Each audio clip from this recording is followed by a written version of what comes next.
Hey everybody, it's Ted here. I wanted to reach out to all my subscribers and say, hey, thanks.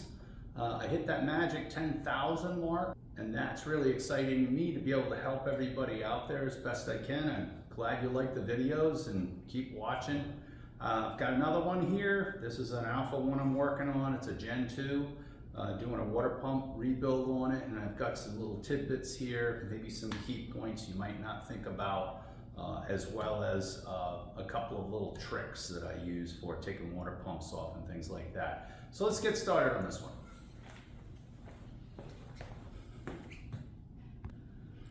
Okay, so first off, I've got the prop nut off, I've got the tab washer off, and this is a drive that I'm putting a water pump on.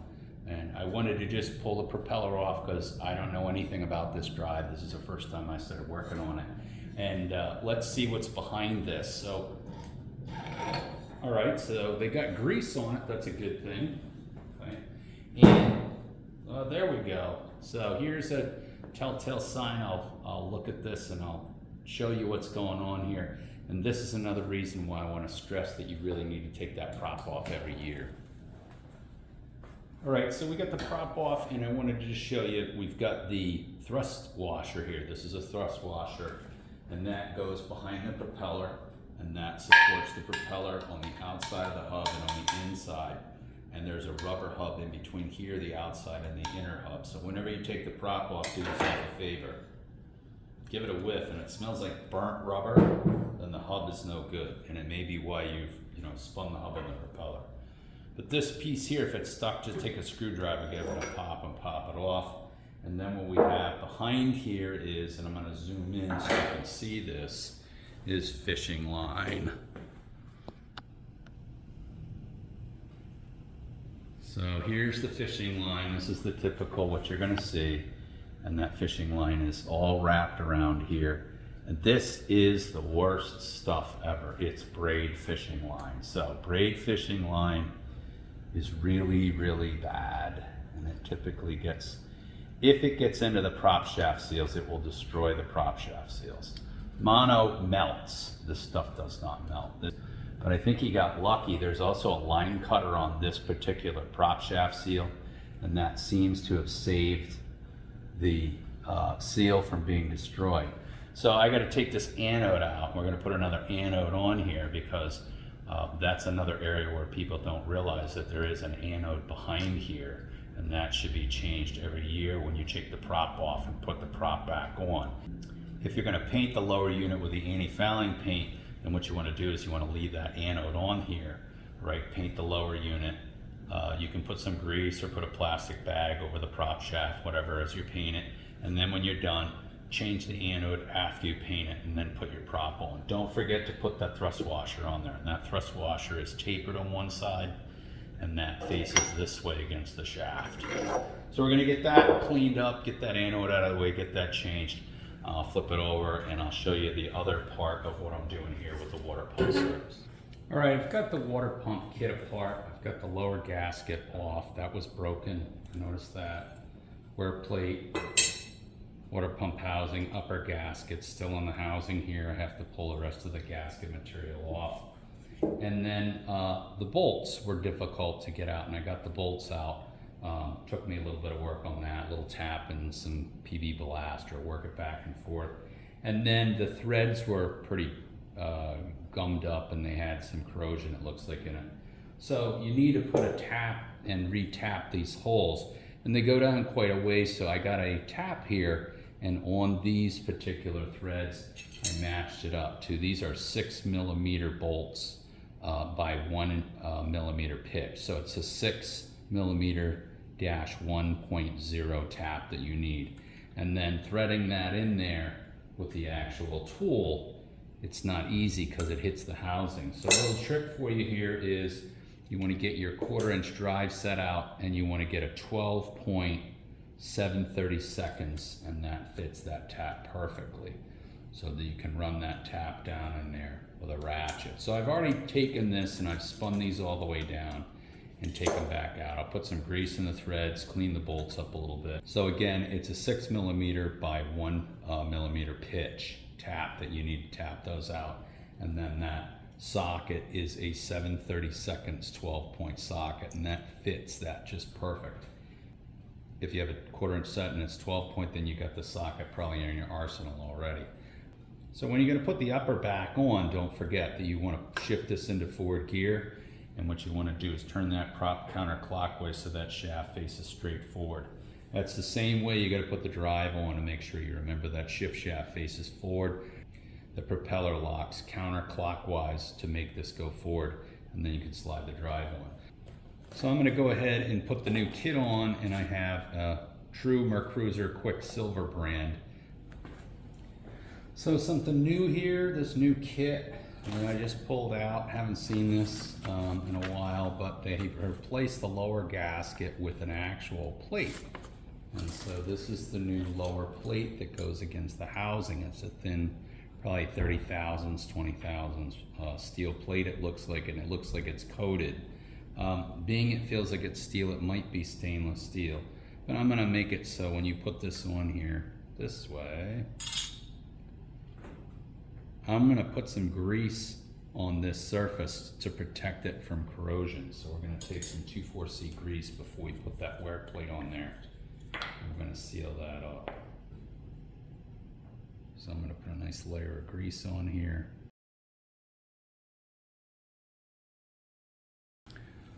One little note I read in the instructions is this new cover, it used to be a gasket, it only goes on one way, and as you'll see that the housing is eccentric. There's more on one side than the other, and it would be virtually impossible to put this on backwards. You can put this gasket plate on backwards, but if you try to put this one on backwards, then there's no way the holes are going to line up.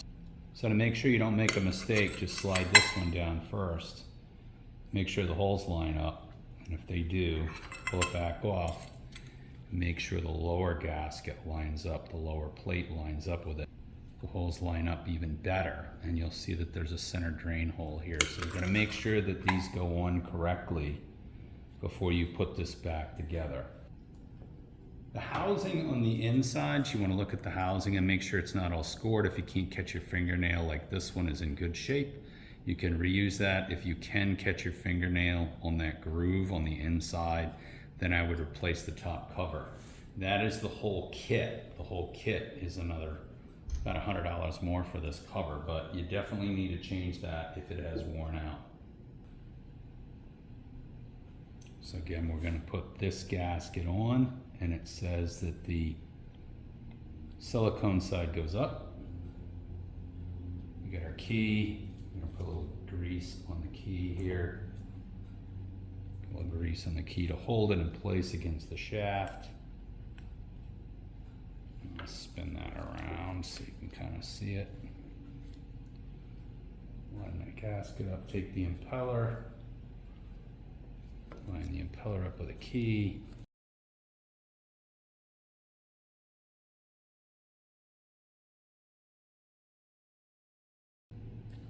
So I had one, I put a aftermarket impeller on years ago, trying to save somebody some money.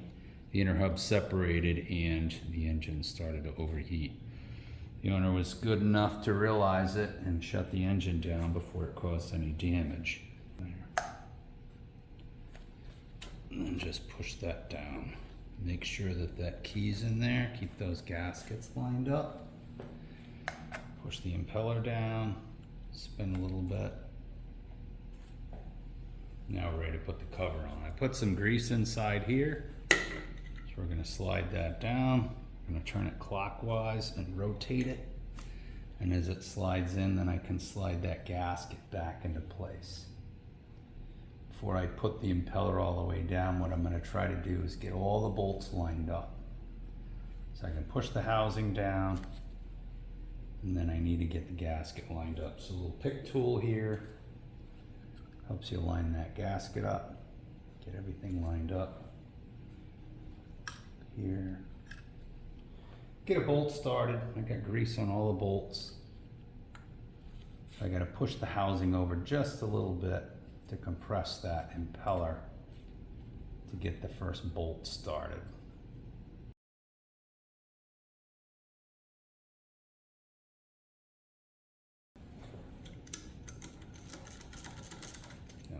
sorted. That one started. That one started. And that one started. All right, so now I can spin these down.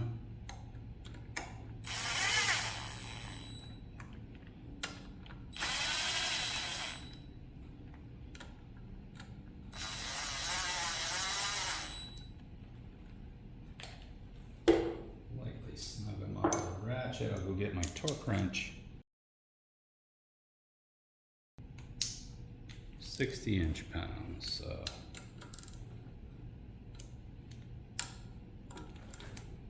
Get a feel for it.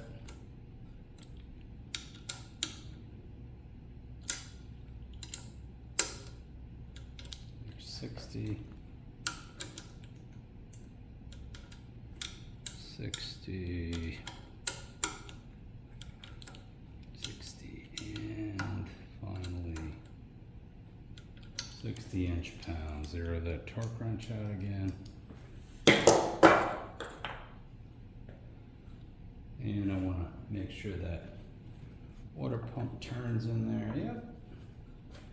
Okay, so next thing is we have what's called the slinger. It's a little rubber piece here. And I like to do the same thing. I like to put just a little bit of grease on this, just so when it spins on the top of the housing, that it has a little bit of sealant. This is to keep debris out. So this is another important piece to put on this slinger. In the MerCruiser kit, it comes with a magic special tool, 91-818-769. Basically fits over there, and you push it down against the pump.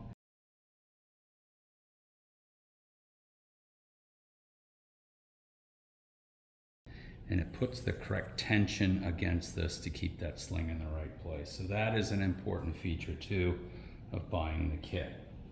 The next piece before I put it back together is this very important O-ring, and it goes on the other side, and I'll show you that. That is this double-sided O-ring that needs to go into this spot right here. It's imperative that that is in the correct position, and that when you put the drive together, that O-ring is there. Some people will put sealant on it. I find if you're careful and you put this down and you leave it there, that you don't have any sealant going down the hole. At that point now I'm ready to put the upper on the lower. Again, my check is to make sure that this shaft is straight forward.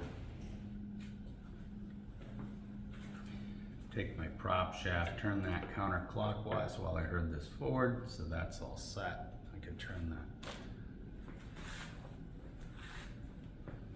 We have our little receiving piece which fits on the back of the water pump. Slide that on there. I typically put that on there dry so it sticks. You can put a little grease on the upper O-ring to guide the upper shaft on. That doesn't hurt at all. That's just on the O-ring on the inside. And then you need this plastic piece that fits on there. Okay, we're about ready to put this back on. Grease on the shaft, water tube is in place. Hopefully this goes out of shot. So we're gonna look through the front and try to line it up. Get that water tube shaft lined up on that pickup tube. There we go. And I gotta come just a little further forward. Get on that stud. And then rotate my drive shaft clockwise. There we are. That's it, folks. One shot deal. I need to look in here one more time just to see if I can see if that water pickup tube's on there. So we're gonna look in there, make sure that's lined up, and then we're ready to put the bolts on and torque them down.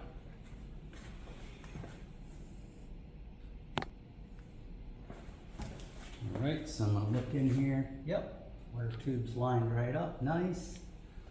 So that's done. So the next thing we're ready to do is bolt it back together. What I like to do is I like to bolt one bolt on one side and one diagonally on this side, snug it up, and then I'll pressure test if you get enough pressure on there to pressure test the drive. So we'll do that next and see if it holds pressure.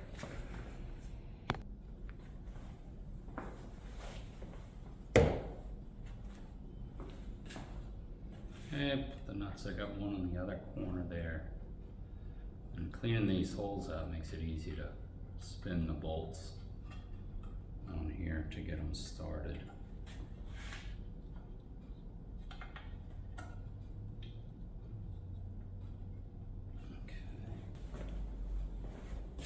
All right, having an extra couple of extensions, 9-inch or even an 18-inch extension, gets you up above the top of the drive here. It makes it easy to get in here with the fasteners and get underneath the stand so you can check these. That one will spin on. I'll make sure this one will spin on by hand.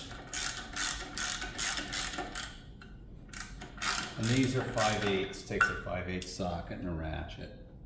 Make sure this one goes on.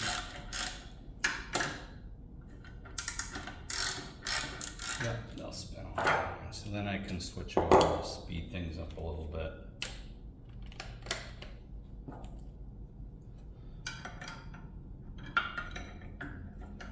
Get your wrench under there.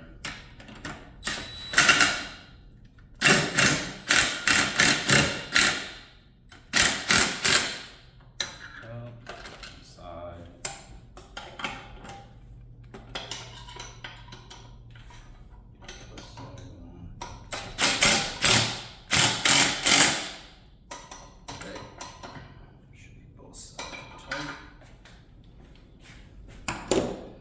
Especially on this side where the rail ring is, so that doesn't leak. Tighten that up a little bit by hand.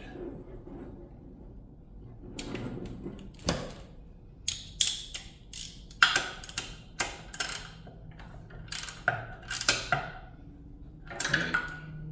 Torque them later. It gets two sides done. Now we can pressure test the drive to make sure it doesn't leak. So we'll get the pressure tester on here next. Alright, so I put the pressure tester in here. I'm going to pump this up to probably 3 psi and let it sit and see if it goes down. So I like to let it sit for a couple of minutes. That way I'm pressurizing the seals right on the relax point. So I'll let this sit while I clean up some tools here because we're just about ready to finish this up. Okay, see where we're at? Yep, still holding 3 psi. That's a good sign. So now I'm going to pump it up to 10. Some books say 14. I find 10 is plenty. It's an easy number to hit. And I like to get it right on the number if I can. Tap the gauge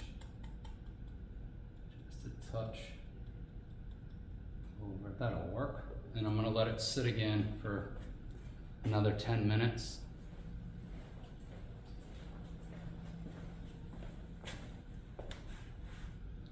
So at this point what I'm going to do is I'm going to rotate all the shafts, and I want to make sure that that doesn't go down. Back and forth. I'm going to shift the shift shaft back and forth. Give that some motion. Put it in gear. Rotate the prop shaft.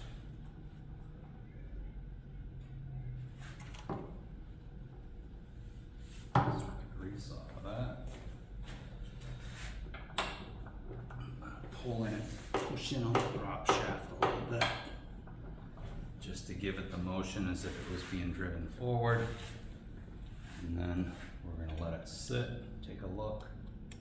Perfect, hanging in there. I'm still going to let it sit for a couple minutes. I got some more tools I can clean up. And then what we'll do is we'll finish bolting it together.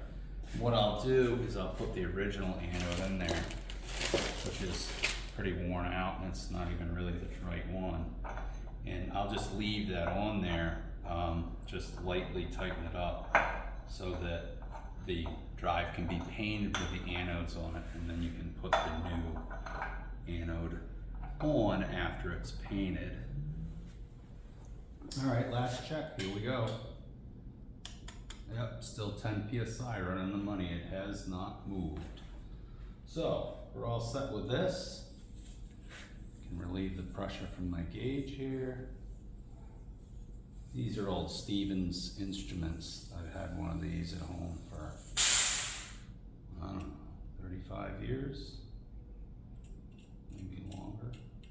These are perfect tools for this. All right, so we're done with that. We can fill it up with gear lube. First thing I gotta do is retighten all the fasteners. So we'll go to that real quick. I can put my torque wrench on here. So I've already set the 35.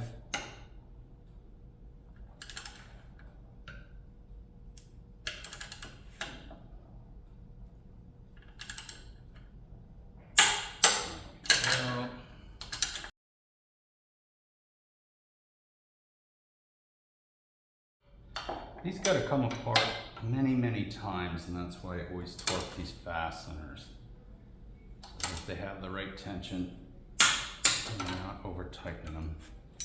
And then I have the one in the center here. I gotta get in here and torque this one. This is the last one.